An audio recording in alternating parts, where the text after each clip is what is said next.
one Epic for skills. two. Okay. Epic Okay. skills. Epic skills. No, Never in my life. Hey, could you go Never in easy my on this, life. please? Could you go easy on this, please? I'm Nope. trying to get an E-killer, please. So could you, please? Hey guys, welcome. My name is EPICxSKILLZ, as much as you guys know, and this is just a short gameplay commentary going over GamesCon 2013. Now, the gameplay itself is very easy to watch, or fun to watch, I would say. I went 89-6 by the end of the game. One of my most high-scoring gameplays I've gotten in a while.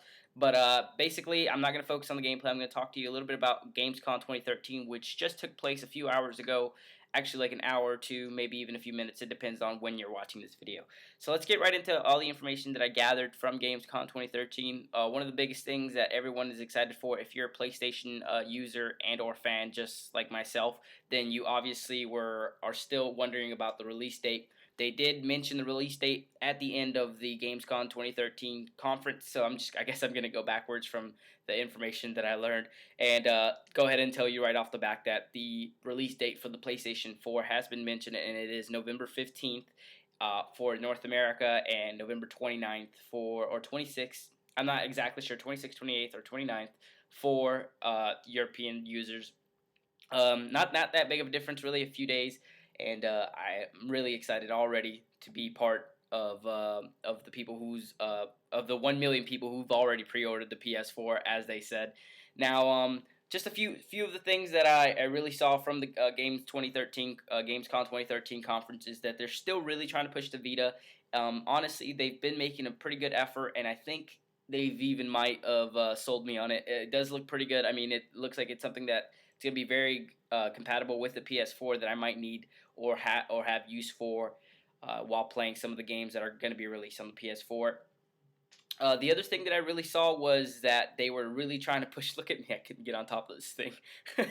I do get on eventually, but one of the other things that they were really pushing was indie developers and their games. And I saw one game that caught my eye right off the back, and it was called, I'm not sure if I'm pronouncing this right. It's Rime, R-I-M-E, or Rime. I'll leave a description in the a link in the description. Sorry, down below so that you can check out the trailer if it's already out. And the other thing that I saw was a game that I played when I was first introduced to the PlayStation 3 when I first bought it, which was Super Stardust HD. I don't know if a lot of you guys probably didn't play it. It came with the console. They also let you download it when the whole hack happened, and that's one of the games I chose to download. And now Super Stardust HD was more of an arcade kind of game. You're a spaceship and you're trying to defend the world from like bunch of meteors and rocks and stuff like that. It doesn't sound kind of fun, but it's actually pretty fun to play. I really enjoyed playing it. It's not my kind of game, but even if it wasn't, I thought that was one of the games I've had most fun with in a while. Another game that I saw down there, it was an indie developer game, was called Shadow of the Beast. The way this game was the artwork and how it was presented. It seemed a little bit like Shadow of Colossus, if any of you guys play that, where you bring down big monsters and such. I thought that was a good game. Infamous Second Son, of course, we're all really excited about. They show a little bit new gameplay trailer, not gameplay trailer, theatrical trailer, and it still looks as good as it did when they first announced it at the E3 2013. Drive Club, I've never been a really big fan of driving games. However, I think Drive Club might be something that everyone can enjoy just because it's simply coming with, if you order in the new gen, you're going to have PlayStation Plus in order to play online, and that's just how it's going to work, and I'm kind of glad they're doing that. You know, one of the big things that everybody always says about the PlayStation 3 is, oh, you don't have to pay for service. Yeah, but then again, that's always why we got stuff late and things like that. But now around this generation that's coming up, we're going to have to pay, which isn't too bad. $50 a year, it's like $5 a month. Really isn't a big deal. You can pay it either a year or monthly. It's really up to you.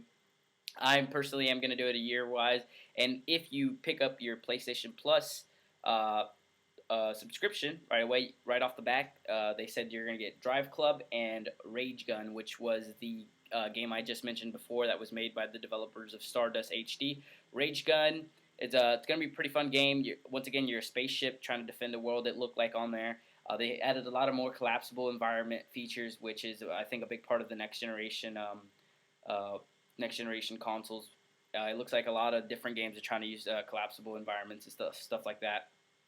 They used a lot of collapsible environments in one of the other games that I'm pretty excited for, which is Watch Dog, which I've already have pre-ordered on my list. It kind of seems to me like Watch Dog is a little bit of a mix between Grand Theft Auto, except having a more. A lot of you probably gonna disagree with me, but it has a. I don't know. I kind of feel like it's gonna have a same kind of Grand Theft Auto feeling with the whole carjacking and hacking into stuff feature added in. I don't know. That's just my take on what I see from Watch Dogs coming up in the future.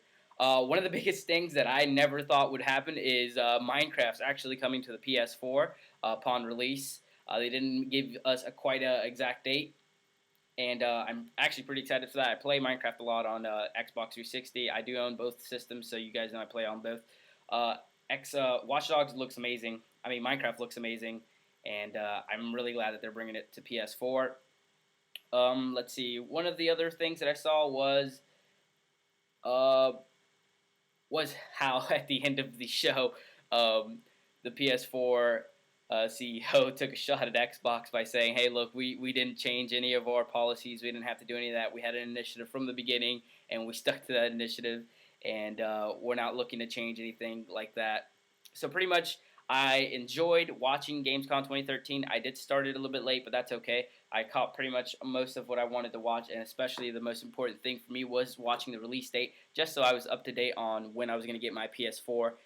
Now, a lot of you guys may be saying that you think Xbox One is still going to be better, so on and so forth, and I don't disagree with you. It could be better. We don't know yet. We've pretty much gone through round one of the console wars, which is the marketing and the systems talking crap about each other in public during conferences and so on and so forth.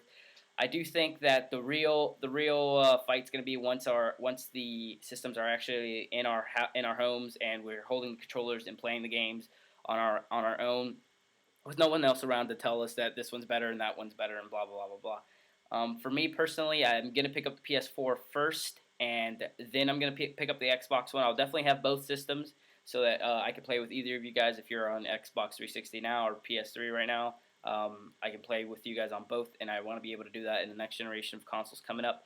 But yep, Gamescom 2013 I think was very the presentation for the PS4 at least was very well done.